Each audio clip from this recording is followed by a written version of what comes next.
Assalamualaikum warahmatullahi wabarakatuh. Halo adik-adik mahasiswa Blok 13 semuanya. Berjumpa kembali dengan saya Dr. Gigi Fitri Yuniawati yang akan membawakan salah satu materi dari materi saya di Blok 13. Sebelum kita mulai belajar, ada baiknya adik-adik sekalian berdoa dulu. Berdoa dipersilahkan.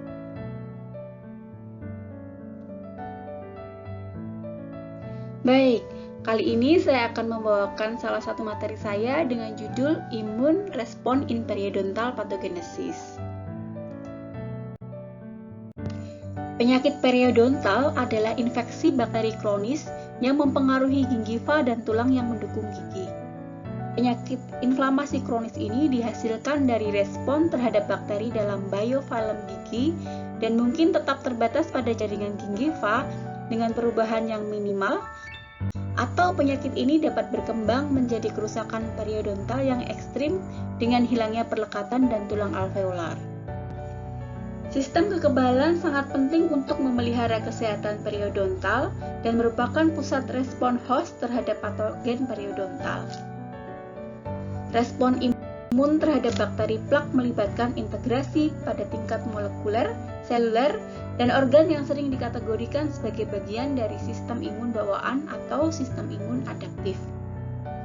Lebih lanjut, respon host pada penyakit periodontal dan juga penyakit infeksi lainnya sampai saat ini direpresentasikan sebagai progresi linier dari pengenalan host terhadap mikroba patogen menjadi respon imun bawaan yang didominasi oleh aksi neutrofil fagositik dan berpuncak pada pembentukan respon imun adaptif oleh fungsi efektor antigen spesifik, misalnya sel T sitotoksik atau antibodi. Sampai saat ini, dipahami bahwa respon imun adalah jaringan biologis yang kompleks, di mana pengenalan patogen, kekebalan bawaan, dan kekebalan adaptif terintegrasi dan saling bergantung. Jaringan yang kompleks ini fleksibel dan dinamis, dengan aspek regulasi positif dan negatif, serta kontrol umpan balik, sinyal diperkuat dan disiarkan yang mengarah ke beragam fungsi efektor. Selanjutnya, sistem kekebalan terintegrasi dengan sistem dan proses lain, termasuk sistem saraf, hematopoiesis, dan hemostasis, serta elemen perbaikan dan regenerasi jaringan. Imunitas adalah keadaan memiliki pertahanan biologis yang cukup untuk menghindari infeksi, penyakit, atau invasi biologis yang tidak diinginkan lainnya. Tubuh sudah memiliki mekanisme pertahanan ini, yaitu kekebalan non-spesifik atau bawaan, atau mungkin diperoleh selama periode waktu tertentu karena paparan organisme atau zat berbahaya lainnya, yaitu yang kita sebut dengan kekebalan spesifik. Respon host juga dikenal sebagai respon imun dan didefinisikan sebagai reaksi sistem kekebalan terhadap cedera yang mengakibatkan peradangan serta memainkan peran sentral dalam patogenesis penyakit periodontal. Sistem imunitas tubuh kita terbagi menjadi dua cabang utama. Yang pertama adalah innate atau non-specific immunity, terdiri dari physical barrier, chemical substance, dan selular molekul seperti makrofag, basofil, eosinofil, dan neutrofil. Sedangkan cabang yang kedua adalah adaptive atau specific immunity, yang terbagi menjadi dua cabang, yaitu cellular mediated dan humoral mediated. Perbedaan antara kedua mekanisme sistem imun tersebut adalah sebagai berikut. Yang pertama adalah innate immunity. Innate immunity mengacu pada mekanisme pertahanan non-spesifik yang bertindak sebagai penghalang terhadap infeksi. Komponennya meliputi hambatan infeksi seperti kulit, mukosa, pH asam pada lambung. Kemudian molekul antimikroba seperti lisozim dan peptida antimikroba. Sistem kekebalan seperti neutrofil dan makrofag yang membunuh organisme penginfeksi. Reseptor misalnya Toll-like reseptor mengenali molekul yang diturunkan dari patogen dan mengaktifkan respon imun inflamasi. Sistem kekebalan innate meliputi pengenalan antigen untuk mengaktifkan respon imun adaptif. Selanjutnya adalah respon imun adaptif atau adaptive immunity, mengacu pada respon imun antigen spesifik. Komponen-komponennya meliputi pengenalan molekul spesifik pada organisme yang menginfeksi pada tingkat spesies dan tingkat strain. Respon imun seluler berfokus pada pertahanan dari patogen intraseluler, misalnya virus, yang melibatkan sitokin dari sel T helper, makrofag, dan sel pembuluh alami. Respon imun humoral berfokus pada pertahanan dari patogen ekstraseluler, misalnya bakteri, yang melibatkan sel B yang berdiferensiasi menjadi sel plasma penghasil antibodi. Selanjutnya akan kita bahas lebih mendalam mengenai innate immune response atau respon imun bawaan. Imunitas bawaan bertindak sebagai garis pertahanan pertama melawan infeksi, dan sebagian besar patogen potensial dieliminasi sebelum menimbulkan infeksi yang nyata. Namun, penekanan pada imunitas bawaan ini mentargetkan aktivitas non-spesifik di mana yang terdiri dari proses fisiologis bawaan yang disebut sebagai peradangan atau inflamasi. Respon inflamasi yang memberikan urutan kejadian terkoordinasi dirancang untuk melindungi pejamu dari infeksi dan untuk meminimalkan kerusakan pada jaringan pejamu. Respon inflamasi akut akan memberikan pertahanan non-spesifik primer. Namun, jika pertahanan pertama ini tidak berhasil, respon inflamasi kronis akan terjadi yang melibatkan lebih banyak sel dan biomolekul dari sistem imun adaptif. Imunitas bawaan dibangun oleh beberapa aspek. Yang pertama adalah struktur anatomi seperti kulit dan membran mukosa, kemudian fisiologis seperti suhu, pH, mediator kimia, kemudian hambatan fagositik dan juga barier inflamasi. Mikrobiota komensal misalnya dalam biofilm gigi ini juga penting untuk memberikan perlindungan terhadap infeksi oleh mikroorganisme patogen melalui kompetisi yang efektif untuk sumber daya dan relung ekologis dan juga dengan merangsang respon imun protektif. Jika produk bakteri memasuki jaringan, maka elemen seluler dan molekuler dari sistem imun bawaan akan diaktifkan. Imunitas bawaan mengacu pada unsur-unsur respon imun yang ditentukan oleh faktor-faktor yang diturunkan, memiliki spesifitas terbatas, dan bersifat tetap di mana mereka tidak berubah atau meningkat sebagai akibat dari paparan patogen sebelumnya. Kekebalan bawaan yang efektif ini meliputi pengenalan mikroorganisme patogen dan perekrutan sel serta molekul efektor. Respon imun bawaan diatur oleh berbagai sitokin, kemokin, dan reseptor permukaan sel, dan stimulasi imunitas bawaan yang menyebabkan keadaan peradangan. Jika respon imun bawaan gagal untuk menghilangkan infeksi, maka sel efektor respon imun adaptif akan diaktifkan.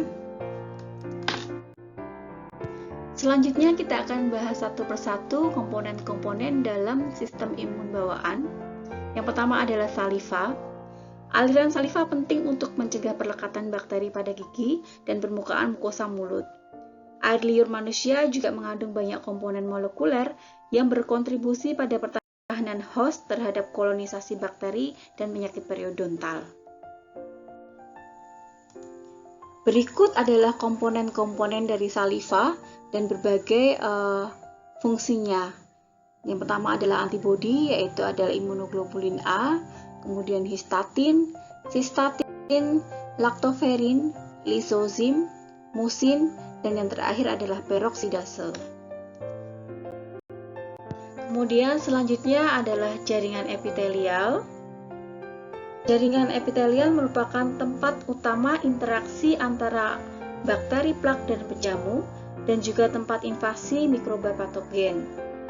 Epitel keratin pada jaringan epitel sulkular dan gingiva memberikan perlindungan untuk jaringan periodontal di bawahnya, selain bertindak sebagai penghalang terhadap bakteri dan produknya.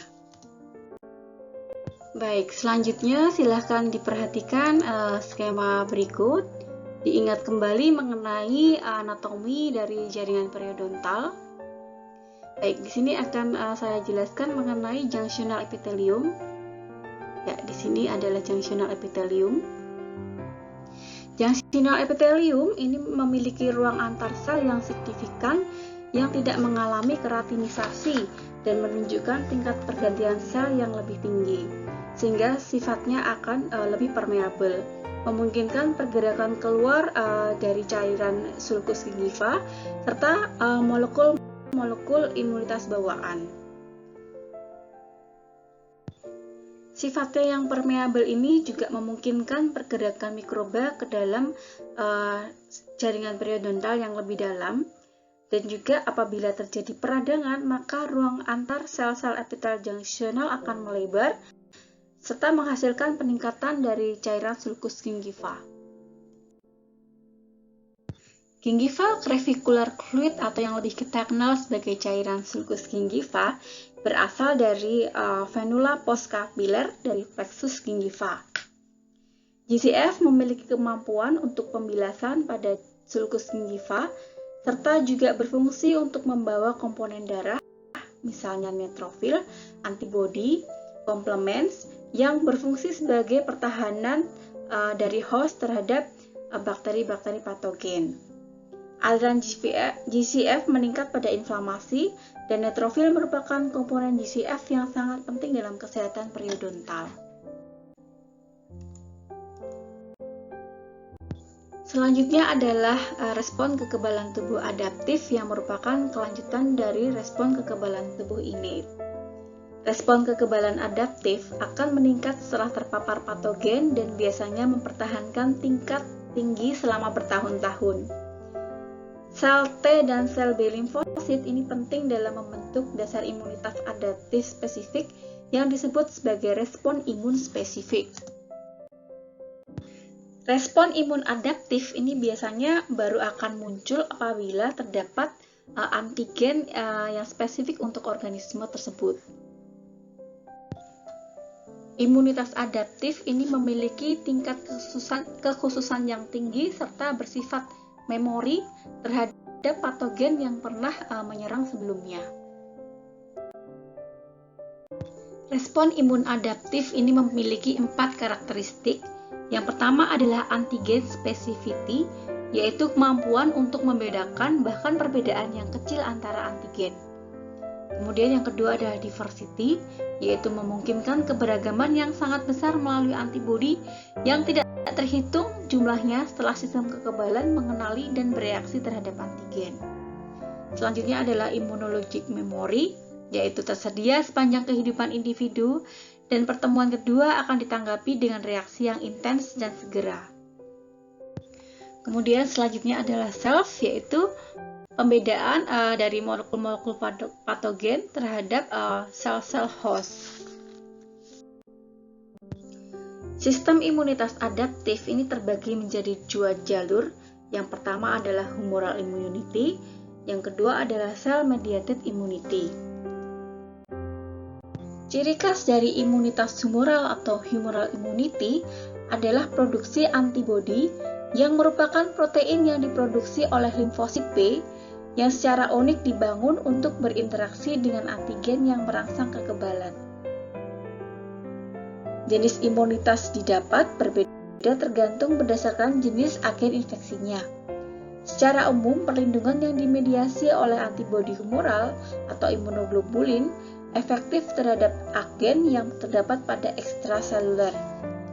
Sebaliknya, infeksi parasit yang terdapat pada intraseluler pada prinsipnya akan dieliminasi oleh reaksi imun yang diperantarai oleh sel atau cellular immunity. Sel B yang berasal dari sumsum tulang ini akan menjadi gudang utama sel punca limfosit sepanjang hidup. Cell-mediated immunity ini terutama diperankan oleh limfosit T, mempunyai 2 jenis fungsi imunologis yang berbeda. Yang pertama adalah sebagai efektor dan yang kedua adalah sebagai regulator. Fungsi efektor ini termasuk aktivitas untuk membunuh sel atau tumor yang terinfeksi virus. Sedangkan fungsi regulasi atau regulator ini untuk memperkuat atau menekan respon imun melalui interaksi sitokin atau reseptor ligan yang bekerja pada limfosit efektor yang lain. Selanjutnya akan kita bahas berbagai macam sel yang berperan dalam sistem imun. Sel-sel utama dari sistem kekebalan berasal dari cabang limfoid dan mieloid dari sistem hematopoietik. Di dalam jaringan, sel dendritik perifer atau sel DC, kemudian monosit dan prekursor sel mas akan mengalami diferensiasi. Contohnya adalah monosit yang dapat berkembang menjadi makrofag. Pada sumsum tulang, sel-sel limfoid akan menciptakan sel-sel natural killer, sel B, dan sel pra-T.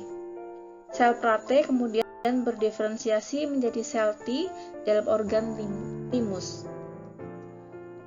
Organ limfoid sekunder, termasuk kelenjar getah bening dan limfa, ini adalah area tempat sel penyaji antigen, sel B, dan sel dendritik menyajikan antigen terhadap sel T.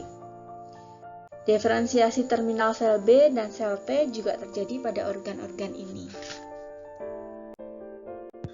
Kemudian berikut adalah berbagai macam sel yang akan present atau hadir pada kedua macam sistem imunitas tubuh, yaitu imunitas innate, kemudian yang di sebelah kiri adalah pada imunitas adaptif.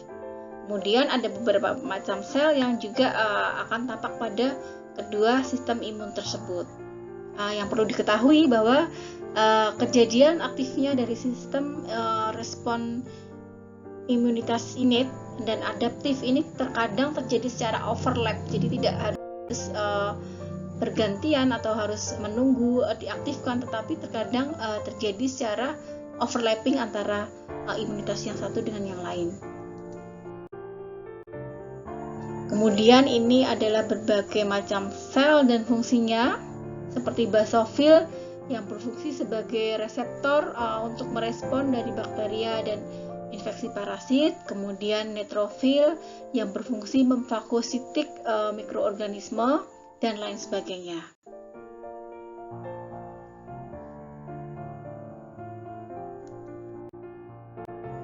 Imunitas humoral ini direpresentasikan oleh sel B. Pada saat maturasi, sel-sel ini meninggalkan sumsum tulang dan mengekspresikan reseptor pengikat antigen yang unik di permukaannya. Dengan bantuan molekul-molekul ini, sel B berinteraksi dengan antigen dan berdiferensiasi menjadi sel plasma yang mensekresi antibodi. Antibodi mengikat dengan antigen, kemudian akan mengeliminasi dari tubuh host. Selanjutnya akan kita bahas mengenai sel T. Sel T adalah komponen penting dari imunitas adaptif, terutama yang dipelantarai oleh seluler.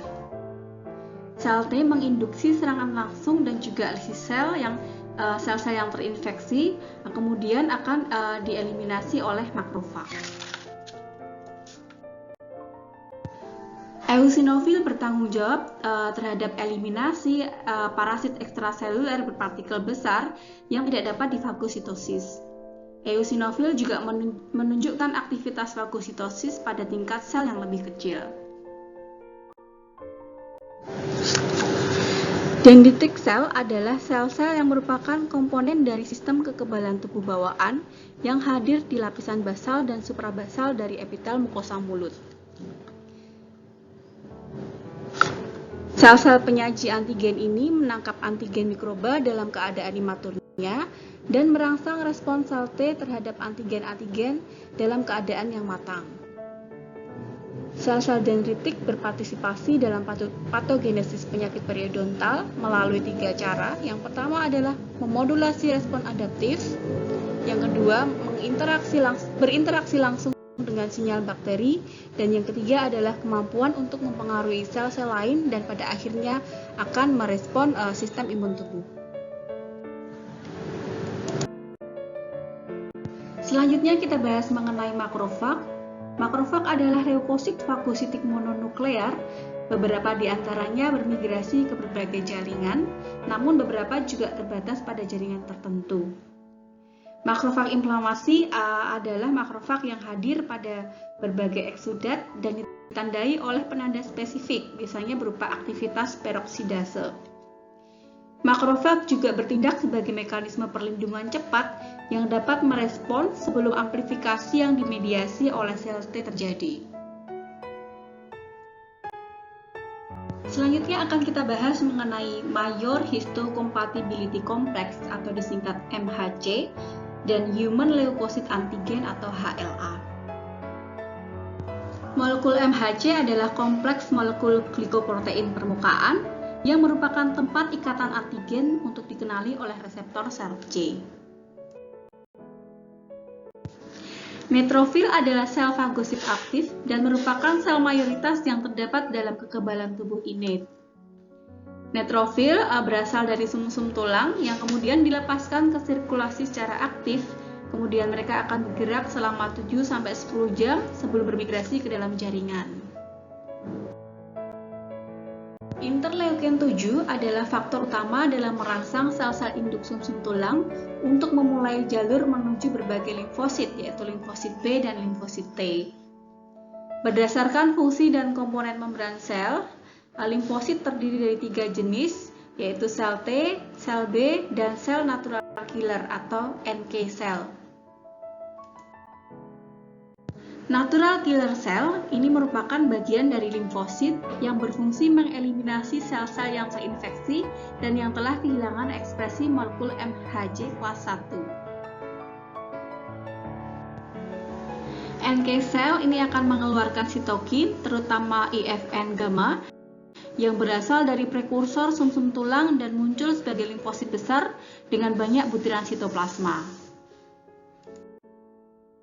Kemudian ada human immunoglobulin, ini ada berbagai macam immunoglobulin dengan berbagai fungsi masing-masing seperti immunoglobulin G, immunoglobulin M, IgA, dan lain sebagainya. Kemudian selanjutnya akan kita bahas mengenai komplemen. Komplemen adalah jaringan yang berinteraksi dari sekitar 30 membran associated cell receptor dan soluble serum glikoprotein. Soluble serum glikoprotein dari sistem komplemen ini pertama kali diamati menyebabkan bakteriolisis dan sitolisis dari sel yang berhubungan dengan antibodi ataupun juga tanpa adanya antibodi. Efek litik ini terkenal tetapi hanya mewakili satu fungsi dari komplemen. Sistem komplemen adalah komplemen sentral dari peradangan yang memungkinkan endotelium dan leukosit untuk mengenali dan mengikat zat asing yang kekurangan reseptor. Baik, sampailah kita kepada penghujung materi. Semoga bermanfaat untuk adik-adik semua. Terima kasih. Assalamualaikum warahmatullahi wabarakatuh.